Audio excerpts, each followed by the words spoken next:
Dear students, corporate అకౌంటింగ్లో second BCom వాళ్ళు first మనం చెప్పుకున్న చాప్టర్ గుడ్ విల్ అనే చాప్టర్ గురించి మనం చెప్పుకోవడం జరిగింది. గుడ్ విల్లో మీకు average profit, super profit 2 methods ఉన్నాయి మనం దాంట్లో యావరేజ్ ప్రాఫిట్ చెప్పుకున్నాం, సూపర్ ప్రాఫిట్ చెప్పుకున్నాం. పాయింట్ వైజ్గా ప్రాబ్లం ఇచ్చినప్పుడు దాంట్లో యావరేజ్ ప్రాఫిట్ ఎలా కనుక్కోవాలి, సూపర్ ప్రాఫిట్ అనేది ఎలా కనుక్కోవాలి అనేది మనం లెక్కించడం జరిగింది. దాంట్లోనే మీకు సెకండ్ మోడల్లో బ్యాలెన్స్ షీట్ ఇస్తాడు. ఆ యొక్క అడ్జస్ట్మెంట్స్ ఇవ్వడం జరుగుతుంటుంది. అలా ఇచ్చినప్పుడు దాంట్లో కూడా యావరేజ్ ప్రాఫిట్ క్యాలిక్యులేట్ చేయటం, సూపర్ ప్రాఫిట్ క్యాలిక్యులేట్ చేయటం, గుడ్ విల్ క్యాలిక్యులేట్ చేయటం, ఈ 3 స్టెప్స్ అనేవి మనం ప్రాబ్లమేటిక్ మనం చేయడం జరిగింది గుడ్ విల్ అనే చాప్టర్లో. ఆ యొక్క చాప్టర్ మనం కంప్లీట్ అయిపోయింది. గుడ్ విల్ అనే చాప్టర్లో సగటు లాభం కనుక్కోవటం, అధిక లాభం కనుక్కోవటం, గుడ్ విల్ లెక్కించడం, ఇలా 3 స్టెప్పులు ఉంటాయి. ఫస్ట్ సగటు లాభంగా నేర్చుకున్నాం. పాయింట్ వైజ్గా ఇచ్చినప్పుడు లెక్క పాయింట్ 1, 2, 3, 4, 5, 6 పాయింట్లు ఇచ్చినప్పుడు సగటు లాభం కనుక్కోవటం, గుడ్ విల్ లెక్కించడం జరిగింది. ఆ తర్వాత సగటు లాభం కనుక్కోవటం, అధిక లాభం కనుక్కోవటం, గుడ్ విల్ లెక్కించడం.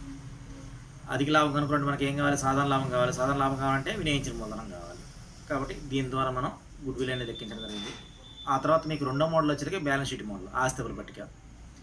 ఈ ఆస్తిపర పట్టిక మోడల్లో కూడా మనం సగటు లాభం ఒకసారి లెక్కలు వాడే చెబుతాడు. సగటు లాభం కంపల్సరీగా వాడి లెక్కలు ఇవ్వడం జరుగుతూ ఉంటుంది. ఆ తర్వాత మనకి వినియోగించిన మూలధనం ఇవ్వడు బ్యాలెన్స్ షీట్ మోడల్లో. బ్యాలెన్స్ షీట్ మోడల్లో మనం కనుక్కోవాల్సింది ఫస్ట్ వినియోగించిన మూలధనం కనుక్కోవాలి వర్కింగ్ నోట్ ద్వారా. వినియోగించిన మూలధనం కనుక్కున్న తర్వాత మనం సగటు లాభం లెక్కలో ఉంటుంది. మనం సాధారణ లాభం కనుక్కోవాలి. సాధారణ లాభం కనుక్కున్న తర్వాత అధిక లాభం కనుక్కోవాలి. అధిక లాభం కనుక్కున్న తర్వాత గుడ్ విల్ అనేది మనం లెక్కించవలసి ఉంటుంది. ఇంతవరకు మనం నేర్చుకోవడం జరిగింది. మరి నెక్స్ట్ చాప్టర్కి పోయేసరికి మనకి ఏంటంటే వాటాల మూల్యాంకనం అనేది నెక్స్ట్ చాప్టర్. అంటే మనకి సెకండ్ యూనిట్ ఉంటుంది. థర్డ్ యూనిట్లో ఇందాక గుడ్ విల్ చెప్పుకుందాం మన chapter second unit. First unit ఇంకా చెప్పలేదు. థర్డ్ యూనిట్లో మనకి share value, issue of share value అని చెప్పేసి మన చాప్టర్. ఈ షేర్ వాల్యూలో ఒక కంపెనీకి సంబంధించిన షేర్స్ అనేవి ఎలా విలువ కడతాము, వాటి యొక్క ప్రైస్ అనేది ఎలా ఉంటుంది, ఇంక్రీజ్లో ఉంటాయా, డిక్రీజ్లో ఉంటాయా, ప్రాఫిట్లో ఉంటాయా, లాస్లో ఉంటాయా అని మనం క్యాలిక్యులేట్ చేసేదే షేర్ వాల్యూ. వాటా విలువ లెక్కించడం లేదా వాటాల మూల్యాంకనం అని చెప్పేసి అంటాం. ఈ వాటా విలువను లెక్కించేటప్పుడు ప్రజల కంపెనీలో పెట్టుబడి పెట్టడం జరుగుతుంటుంది. ప్రజలు అనే వాళ్ళు ఏం చేస్తారు? Investment on public on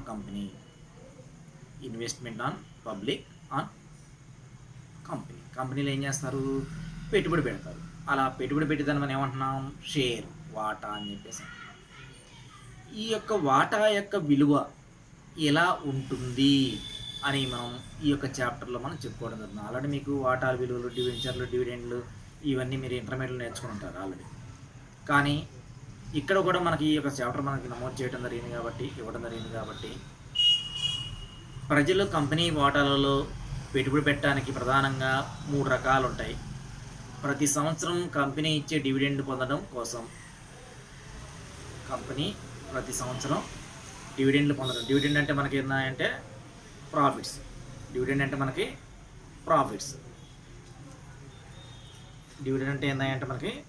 profit పొందడం అని చెప్పేసి అంటూ ఉంటాం.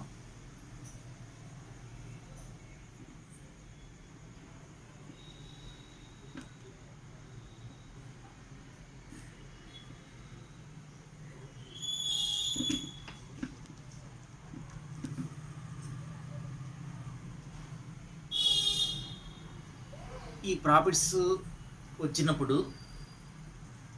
ప్రాఫిట్స్ మొత్తాన్ని మనకి డివిడెండ్ రూపంలో ఇవ్వడం అనేది జరుగుతుంది. వచ్చిన ప్రాఫిట్స్ మొత్తాన్ని ఏ రూపంలో ఇస్తారా అంటే డివిడెండ్ల రూపంలో మనకి ఇవ్వడం అనేది జరుగుతూ ఉంటుంది.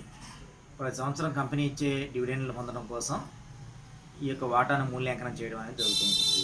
మరి వాటా మూల్యాంకనం ఎందుకు చేస్తాం మనం? సంస్థ లాభాల్లో ఉందనుకోండి, ఆ లాభాలు పంచుకోవడం కోసం షేర్ హోల్డర్స్ మొత్తం ఏం చేస్తారు? మూల్యాంకనం చేస్తుంటారు, తిరిగి లెక్కిస్తూ ఉంటారు ఆ యొక్క వాటాలు. అట్లనే వాటాలు మార్కెట్ ధరలో వచ్చే హెచ్చుతగ్గుల ద్వారా లాభం పొందడం కోసం వాటాల్లో ఒకసారి హెచ్చుతగ్గులు వస్తూ ఉంటాయి. ఒకసారి ఇంక్రీజ్ అవ్వటం కానీ, ఒకసారిగా డిక్రీజ్ అవ్వటం కానీ జరుగుతూ ఉంటాయి.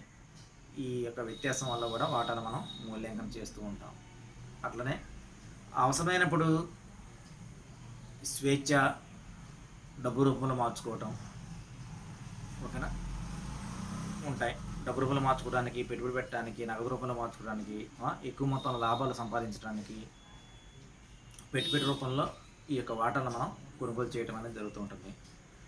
మనం డబ్బులు సేకరిస్తూ ఉంటాం, డబ్బులు సంపాదిస్తూ ఉంటాం. ఆ సంపాదించిన డబ్బు మొత్తాలను మనం ఏం చేస్తాం? బ్యాంకుల్లో డిపాజిట్ చేయటము, డబ్బులు దాచిపెట్టుకోవటము, పోస్ట్ ఆఫీసులో డబ్బులు దాచిపెట్టుకోవటము, ఇలాంటి పొదుపు సేకరణ సౌకర్యం చేస్తూ ఉంటాం. పొదుపు పోగా కూడా ఇంకా మనకి ఆదాయ వనరులు ఇంకా మెండుగా ఉన్నాయి, ఇంకా ఎక్కువగా ఉంది మనం సంపాదించిన డబ్బులు. మరి ఆ సంపాదించిన డబ్బులు మొత్తాన్ని మనం ఏం చేస్తాం? ఒక కంపెనీలో ఇన్వెస్ట్మెంట్ చేయడం అనేది జరుగుతుంది. ఒక కంపెనీలో మనం ఏం చేస్తాం? ఇన్వెస్ట్మెంట్ చేస్తాం. ఆ యొక్క కంపెనీలో ఇన్వెస్ట్మెంట్ చేస్తున్నప్పుడు ఆ యొక్క కంపెనీకి సంబంధించిన వాటాలను మనం కొనుగోలు చేస్తాం. ఈ వాటాలను మనకి ఏమన్నాడు? షేర్స్ అన్నాడు. ఆ యొక్క వాటాలను కొనుగోలు చేసినప్పుడు మీరు ఎలాంటి కంపెనీకి సంబంధించిన వాటాలను మీరు కొనుగోలు చేస్తారు? ఎక్కువగా ఏ కంపెనీ అయితే లాభాల బాటలో ఉంటుందో ఆ కంపెనీకి సంబంధించిన వాటాలను మనం కొనుగోలు చేయడం అనేది జరుగుతుంది. మరి ఆ యొక్క కంపెనీకి సంబంధించిన వాటాలు కొనుగోలు చేసినప్పుడు 1 సంవత్సరం తర్వాతనో, 2 సంవత్సరాల తర్వాతనో, 3 సంవత్సరాల తర్వాతనో ఈ యొక్క కంపెనీకి సంబంధించిన లాభాలను మనం లెక్కిస్తాం కదా. మరి సంస్థ లాభాలు ఉందా, నష్టాలు ఉందా మనం లెక్కించాలంటే ఏం చేస్తారు? ప్రతి అసెస్మెంట్ ఇయర్ ఎండింగ్లో మనం ఏం చేస్తాం? కంపెనీ ఈ యొక్క లెక్కలను మనం క్యాలిక్యులేట్ చేయడం అనేది జరుగుతూ ఉంటుంది.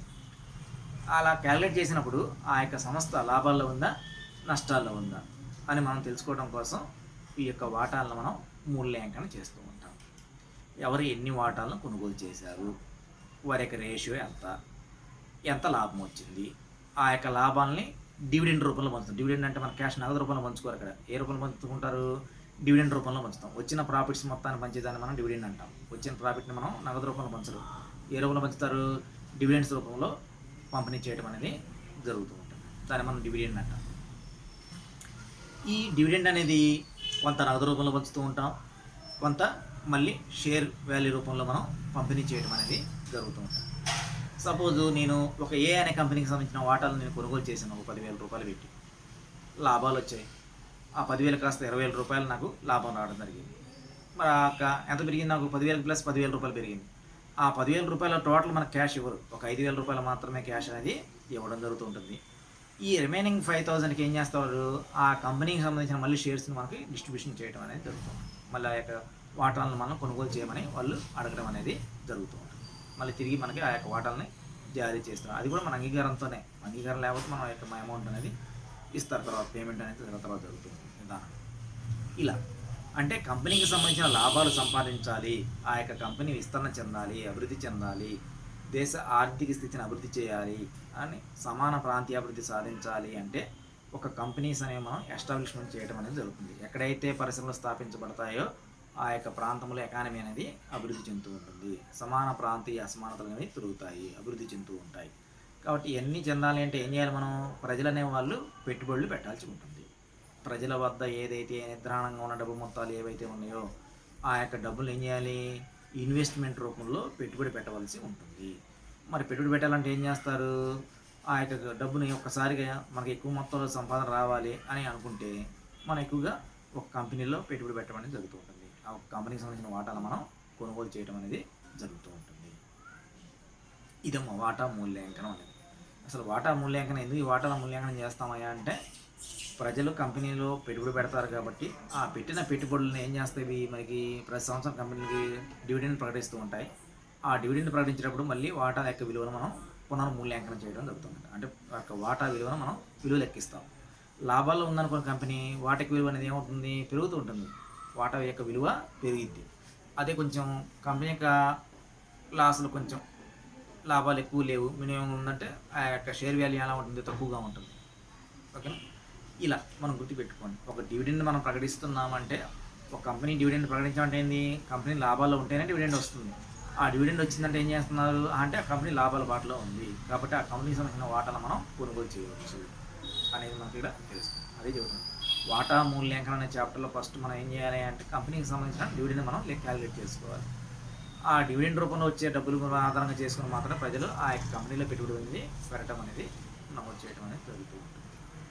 ఇక్కడ గుర్తుపెట్టుకోండి. తదుపరి నెక్స్ట్ క్లాస్లో మనం చెప్తాం.